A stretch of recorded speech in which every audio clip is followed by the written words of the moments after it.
Hello and welcome back to the IWG channel. Today I thought I want to talk to you a little bit about passive income. A lot of people write articles, there's a lot of information about the media and a lot of talk from my perspective around passive income seems to revolve around what was called the gig economy.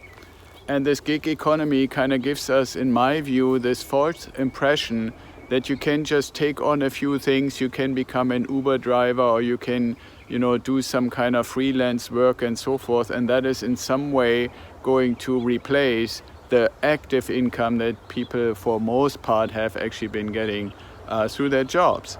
And I believe that's not true, but then there's different types of passive income. And so in the IWG system, we are promoting passive income by investing in residential real estate. And there are a number of really important things that start playing an increasing role, especially in times of challenge. So if you look at why would people be interested in passive income right now, and that is mainly because we have a substantial number of people, some people say up to 50 million people, that have over the last few months filed claims for unemployment. But that's not the only thing. The other part why it's become interesting to a lot of people to at least look into it is because these claims for unemployment come with uncertainty. We just don't know as much about how is the economy going to evolve going forward. Will we have a similar type of number of jobs? Will the jobs be different? Will we potentially have to find new work or different kinds of work? And in the past, if you look at passive income, what you find is that it has been much more dependable. Now, the original and traditional way of passive income used to be that you buy stocks or you buy some parts in a company, and because of that you got dividends, and that was your passive income that you didn't really need to do something for.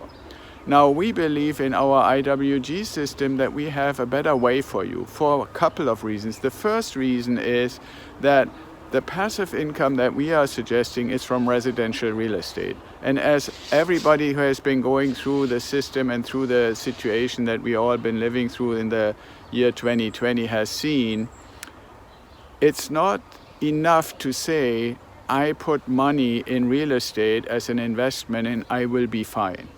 Yes, real estate are really good assets that typically over time retain their value or even increase their value. And the other part about it is that if we have or get back to some level of inflation, then the value will increase with inflation.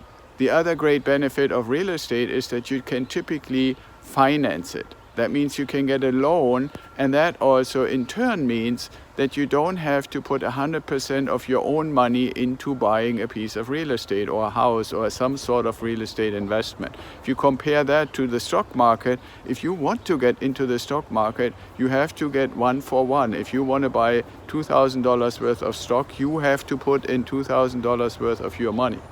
If in comparison you want to buy, let's say, $10,000 worth of real estate, you only need to put in $2,000 worth of money. And the real cool thing in real estate is that the whole $10,000, if it increases in value, you get all that value.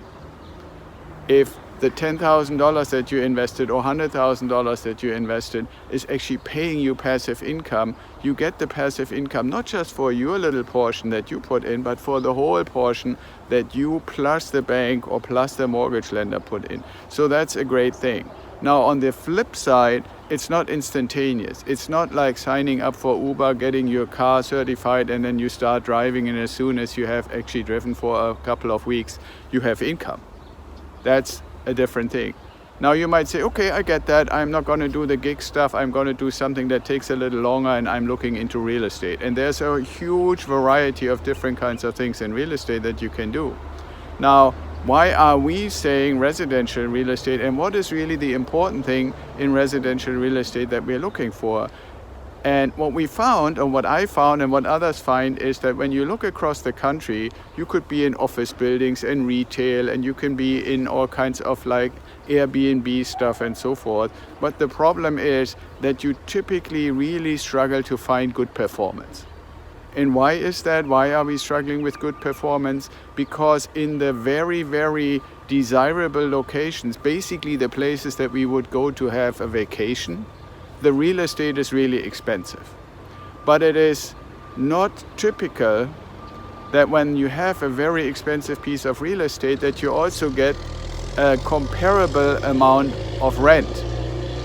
So here you have like a piece of real estate that costs $500,000, $600,000, $700,000.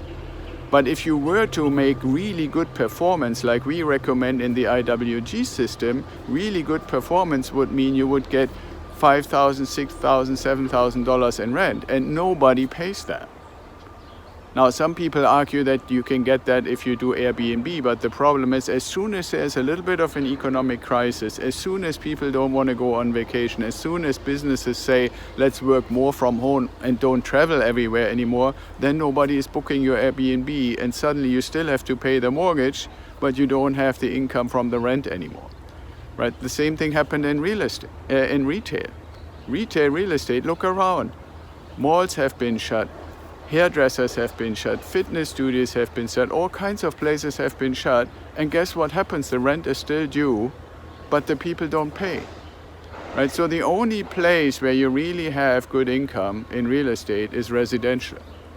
But then the problem is the really desirable places where you would go to vacation are too expensive, like I said.